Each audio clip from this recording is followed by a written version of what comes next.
Hello and welcome to the interview on France 24.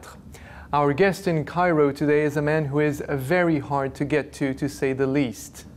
Khaled Meshal is the exiled leader of Hamas, the Islamist party which has been ruling Gaza since 2007 and has openly declared war on Israel. Mr. Khaled Meshal, thank you very much for having accepted our invitation on France 24. Welcome. You just signed a unity agreement with your bitter rival Fatah. You tried this unsuccessfully 3 times in the past, failures which at times provoked inter-Palestinian violence. So why try it again now, and what is different about this reconciliation? Bismillah ar-Rahman ar-Rahim. In the name of God, the most gracious and merciful, why are we undertaking this reconciliation? Because it is a national demand. The division was not our choice. It was imposed upon us by other parties who did not respect the democratic choice of Palestinians when they voted in the elections which Hamas won in 2006. And then the situation gradually escalated from an argument between Palestinians to a more serious division. Again, this division was imposed on us. It was imposed from abroad. It was not the choice of the Palestinians. Hamas has been looking to achieve this reconciliation for the past 4 years. Unfortunately, it arrived too late, but now the situation is better. There is no doubt that the division hurt all of us, which is why our people were asking for this reconciliation. We in Hamas wanted this reconciliation for the past 4 years.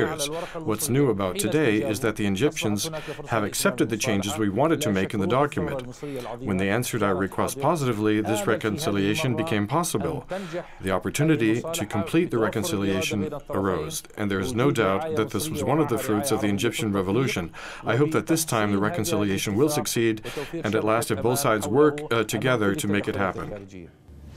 Both Hamas and Fatah officials have said that one of the factors that pushed them to sign this agreement is the prospect of an independent Palestinian state being recognized by the international community in September. If it were to be the case, if the UN were to recognize the existence and the independence of Palestine, in your opinion, what would it change, concretely speaking, for Palestinians? First of all, the Palestinian people want freedom to end the occupation, their sovereignty without anyone else living on their land. We, as the Palestinian faction, have endorsed a joint national program which calls for the establishment of our state along the borders of 1967 with Jerusalem as its capital, without any settlements, without Israeli control, securing the right of return for all refugees. We welcome the efforts of the Palestinian Authority working towards an international recognition of a Palestinian state in September. We welcome any result coming from this political effort to achieve international support. But we do not consider this to be enough, and this is not the way we measure success in meeting Palestinian demands. It's not only important to declare the state. International support is good, but a declaration for declaration's sake is useless. What's important is what will happen on the ground. What is the future of the settlements? They should disengage from them. The Israelis should withdraw beyond the 1967 borders. Jerusalem is important. The return of refugees is important. We must be able to move about our land freely. Our people want facts on the ground and not just abstract declarations. So Fatah and Hamas agree about the national agenda, but there still are some disagreements between both parties, and we saw that very recently concerning the death of bin Laden. Fatah officials were saying it advances the cause of peace, whereas your prime minister in Gaza was calling bin Laden, the leader of Al-Qaeda, an Arab holy warrior. What is Hamas's official stance on the death of bin Laden? نحن وفتح لدينا آراء متعددة في قضايا متعددة. هذا شيء طبيعي. هناك تنوع. We and Fatah have different opinions on different issues. This is a natural thing. We have different opinions. This will not prevent reconciliation between us. Concerning bin Laden, everyone knows that Hamas is different from al-Qaeda. And we in Hamas have our differences with al-Qaeda, the way they operate, especially concerning the operations which targeted innocent civilians. But all of this does not give the right to the USA or any other country in the world to kill as they please, without any regard for the law, and to assassinate and target Arabs and Muslims because you blame them for everything, accusing them of terrorism. The killing of bin Laden was done in such a horrible way, especially if it's true that they killed him when they could have caught him alive, and the fact that they disposed of his body in the sea. All of those are unacceptable things which have shocked the Muslim community and touched our dignity. And let me tell you, the Americans talk about chasing terrorists. By its attack on the Middle East and by supporting Israel, by invading Iraq and Afghanistan, and its infringement of the Arab people's rights, the USA has created their own enemies. But the question is, according to Hamas, is bin Laden a hero? أنا أتكلم لك عن موقفنا المحدد.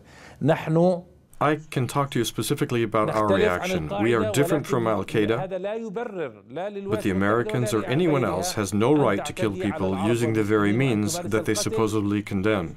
This is unacceptable. So you can't answer my question, yes or no, is bin Laden a hero? I answered your question. There seems at times to be divisions within Hamas as well. Who controls Hamas today? ليس هناك انقسامات داخل الحركة. There is no division within Hamas. Sure, there are different opinions. We are a democratic movement. The movement is controlled by its leadership, the political bureau, the council, and me, the leader of Hamas. We, as an institution, are the leadership of Hamas. We are the decision makers. Hamas is proud to be a democratic movement in its structure and in the way it governs itself. Some Western governments have said they're not fundamentally opposed to engaging in talks with the Palestinian Unity government, which would contain members of Hamas if they clarify their intentions. Are you willing to do that? And would you be willing to accept some of the conditions imposed on you in order to sit down with the Americans, for instance, and talk about peace? No. We invite the Americans, the Europeans, and all other countries around the world to support the Palestinian reconciliation and to respect the Palestinian decision without any interference. We have the right to reconcile and to put our Palestinian house in order without interference or any conditions. Conditions are unacceptable. We won't accept any conditions from anyone. The Palestinian reconciliation is a Palestinian right and an internal decision. We are ready for dialogue with others, with the Americans, with Europeans, with any other country around the world for the sake of our issue, in other words, to gain our rights. But we will not accept any conditions for this dialogue. A dialogue does not require conditions. Imposing conditions is unethical. If they want to introduce conditions, then we will also have our own conditions, and then we will agree on a common solution. Does Hamas want peace? Is Hamas interested in peace with Israel?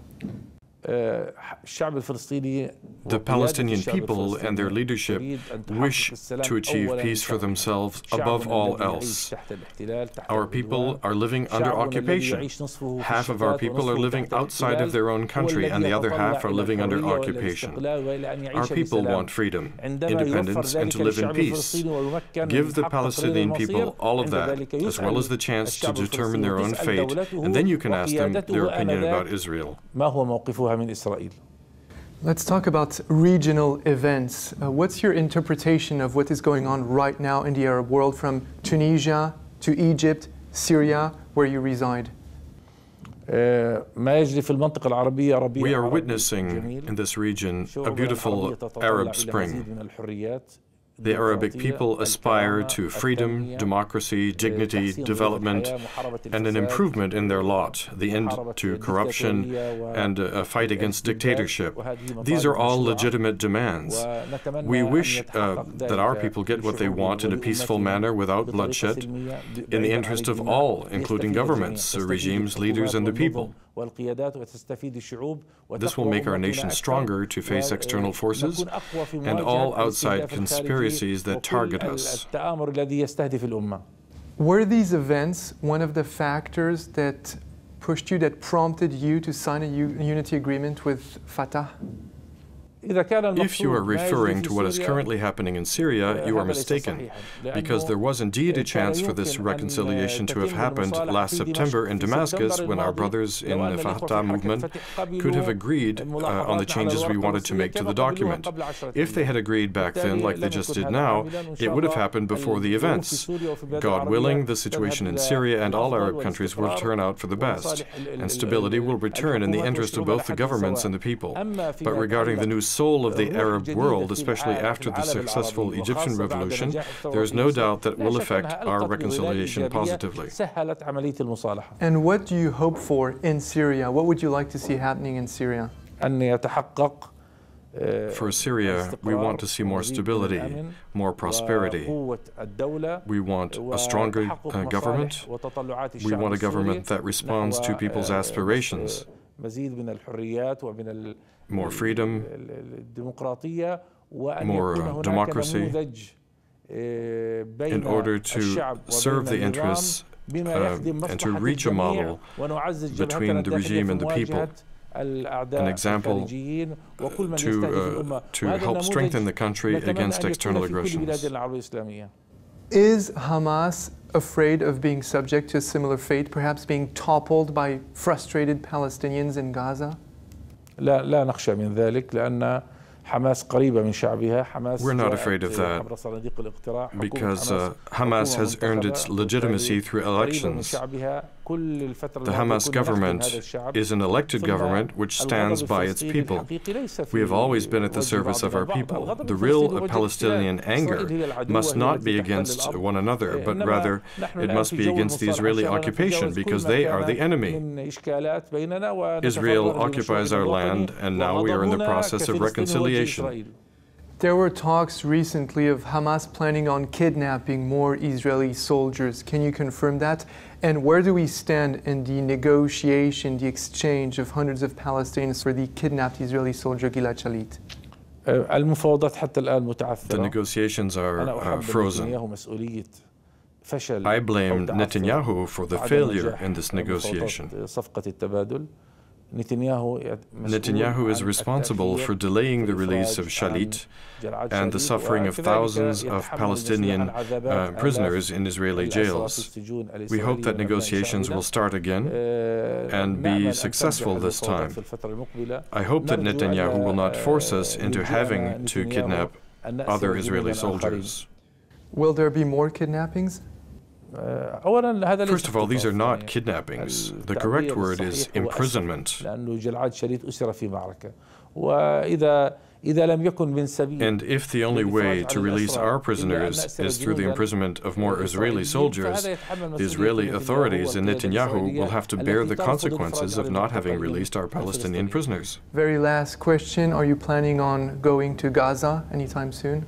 Of course, I am eager to go to Gaza and visit all Palestinian cities and villages. This is my home. This is my land.